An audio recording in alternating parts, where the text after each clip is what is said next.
हा लँडस्कॅमचा विषय नाही आहे, हा थोडंसं वेगळा विषय आहे. आणि हा विषय आहे कॅफेचं. नाव आहे कॅफे पीटर. FRI 316 म्हणजे criminal Breach of trust, BNS 316 आणि 318 म्हणजे चीटिंग. 31 मार्च 2022 पासनं ओव्हरऑल कॅफे पीटर आणि त्याचे फ्रँचायझीज याची जबाबदारी म्हणजे एम्प्लॉईची सॅलरी असो किंवा बाकी जे काही फॉर्मॅलिटीज असतात हे श्वेता साळुंखे आणि टीमनी घेतली. वेळ समजते. तुम्ही जर पुण्यात राहताय तर माझं मते एखादी बिझनेस मिटिंगला तुम्ही या कॅफेला नक्की गेला असणार. चला गृहीत धरू बिझनेस मिटिंगला नाही गेलाय तर पुण्यात ट्रॅव्हल करताना तुम्ही हा जे कॅफे आहे हे या कॅफेला तुम्ही नक्की बघितलं असणार.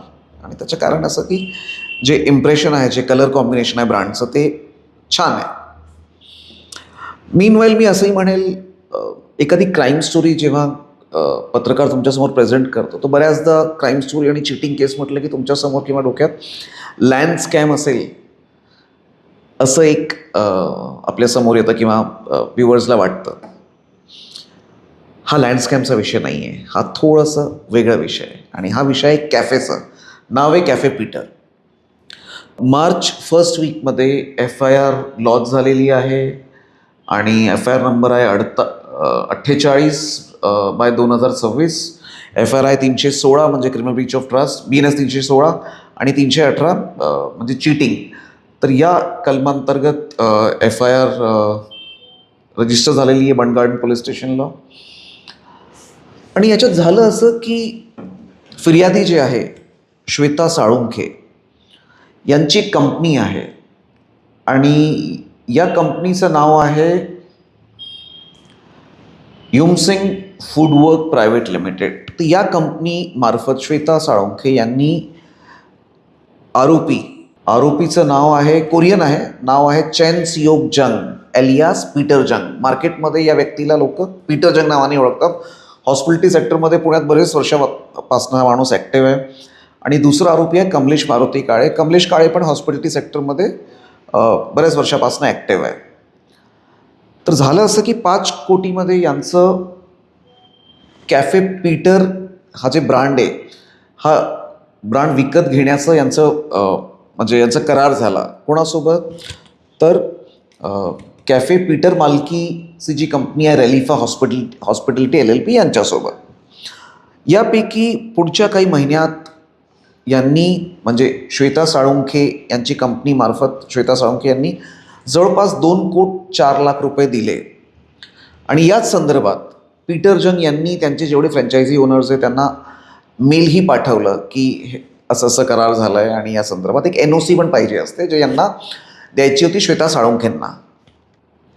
आणि यांचं करार असं होतं की हे जे नेसेसरी डॉक्युमेंट्स आहे हे सगळे डॉक्युमेंट्स आल्यावर साळुंखेंकडनं पीटर जंग अँड टीम यांना म्हणजे त्यांची जी कंपनी रेलिफा हॉस्पिटॅलिटी यांना जे रिमेनिंग रक्कम आहे जवळपास 3 कोट ही रक्कम देण्यात येईल. तर पीटर जंग मेन ओनर, त्याच्यात एक संचालक कमलेश काळे आणि मीनवाईल अजून एक पर्सन आहे किरण शिंदे. तर पीटर जंग यांनी ते कोरियन आहे तर त्यांचं जे विजा होता तो संपत आला होता म्हणून त्यांनी त्यांची जी कंपनी आहे त्यांचे जे राईट्स ॲज अ डायरेक्टर त्या संदर्भातली पॉवर ऑफ अटॉर्नी किरण शिंदे यांना दिली होती आणि पुढचं जे काही डॉक्युमेंटेशन आहे ते किरण शिंदे यांच्यासोबत झालं. आणि 31 मार्च 2022 पासनं ओव्हरऑल कॅफे पीटर आणि त्याचे फ्रँचायझीज याची जबाबदारी म्हणजे एम्प्लॉईची सॅलरी असो किंवा बाकी जे काही फॉर्मॅलिटीज असतात हे श्वेता साळुंखे आणि टीमनी घेतली. त्यांच्याकडे याचं रजिस्टर्ड ट्रेडमार्कही आहे. बट नंतर यांच्याकडे जे डॉक्युमेंट्स यायला पाहिजे होते ते पोचले नाही. आणि त्यांना असं कळलं की अजून एक पीटर कॅफे संदर्भातली डील झाली आहे. म्हणजे लँड स्कॅमच्या केसमध्ये जसं असतं की MOU X सोबत झालं आहे, काही महिन्यांनी कळतं की ते एक MOU Y पर्सनसोबत पण झालं आहे. मग प्रश्न येतं की बाबा रजिस्टर्ड MOU कुठला आहे, नोटराईज MOU कुठला आहे. तर या केसमध्ये असंच अजून एक ॲग्रीमेंट झाला 10 लाख रुपयात आणि हा एक थर्ड पर्सनसोबत झाला.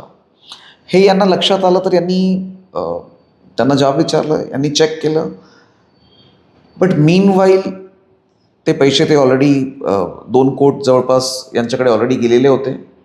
आणि हा जे दुसरा ॲग्रीमेंट आहे जे श्वेता साळुंखे यांच्याकडे नाही आहे, त्या दुसऱ्या ॲग्रीमेंटच्या बेसिसवर आरोपी आणि जे थर्ड पर्सन आहे त्यांनी अजून नवीन काही फ्रँचायझीज दिल्या किंवा फ्रँचायझी जे रिन्युएशन होतं म्हणजे एक सर्टन पिरियडनंतर ॲग्रीमेंट रिन्यू होत असतं आणि त्या संदर्भात मग नेसेसरी रॉयल्टी असते किंवा बिझनेस टर्म्स असतात. हे टर्म परस्पर जे आरोपी आहे आणि अजून थर्ड पर्सन हे आपसात हे डायरेक्ट डील करायला लागले फ्रँचायझी ओनरसोबत. आणि हे सगळं करून ॲज पर FIR त्यांनी जवळपास 11 कोटी रुपये deposit fee, brand fee, royalty fee असं करून फ्रँचायझी नवीन जे आउटलेट्स आहेत त्यांच्याकडनं वसूल पण केले. म्हणजे थोडक्यात श्वेता साळुंखेंची कंपनीचं म्हणजे ॲक्च्युअल ओनर कोण आहे as per trademark Shweta Salunkhe and team. तर त्यांचं जवळपास तेव्हा 11 कोटीचं नुकसान झालं. त्यानंतर हे 10 लाख रुपयात हे जे सेकंड ॲग्रीमेंट आला, हा ॲग्रीमेंट आहे पीटर जंग यांची टीमनी ज्यांच्यासोबत केलं आहे. त्या कंपनीचं नाव आहे Excelar sport and entertainment private limited. तर टेक्निकली एक ॲग्रीमेंट असताना पीटर जंग अँड टीम किंवा कमलेश काळे हे दुसरं ॲग्रीमेंट नाही करू शकत, कारण की हा पहिला ॲग्रीमेंट रद्द करावा लागतो ऑफिशियली. आणि हे टोटल ओव्हरऑल एक 2 कोट 4 लाखच्या जवळपास जे काही नुकसान झालं, 4,93,000 या संदर्भात यांनी श्वेता साळुंखे आणि टीम यांनी FIR रजिस्टर केलं. आणि त्यानंतर पीटर जंग आणि कमलेश काळे हे लोक कोर्टात गेले. कोर्टाने तात्पुरवी त्यांना दिलासा दिला निकाल येईपर्यंत, ऑर्डर येईपर्यंतचं. आणि काल पुणे सेशन कोर्ट यांनी 2 तारखेला पुणे सेशन कोर्टात 2 तारखेला हे जे क्रिमिनल बेल ॲप्लिकेशन आहे पीटर जंग आणि कमलेश काळे यांची, हे ॲप्लिकेशन जे आहे ती रिफ्यूज झाली म्हणजे रद्द करण्यात आली. सध्या हे दोघं फरार आहे आणि पुढं याचा तपास पुणे पोलिसात आर्थिक गुन्हे शाखा करत आहे किंवा EOW पुणे करत आहे. पुढे काय होतं आहे बघू. अजून काय फ्रँचायझी ओनर्स आहे का, अजून काय लोक आहे का ज्यांना पीटर जंग किंवा कमलेश काळे यांनी गंडवलं आहे, अजून काही केसेस आहे का, पुढे काही दिवसात या संदर्भात EOW कडनं आपल्याला समजेल. मीनवाईल न्यूज वॉचकरिता टीकम शेखा.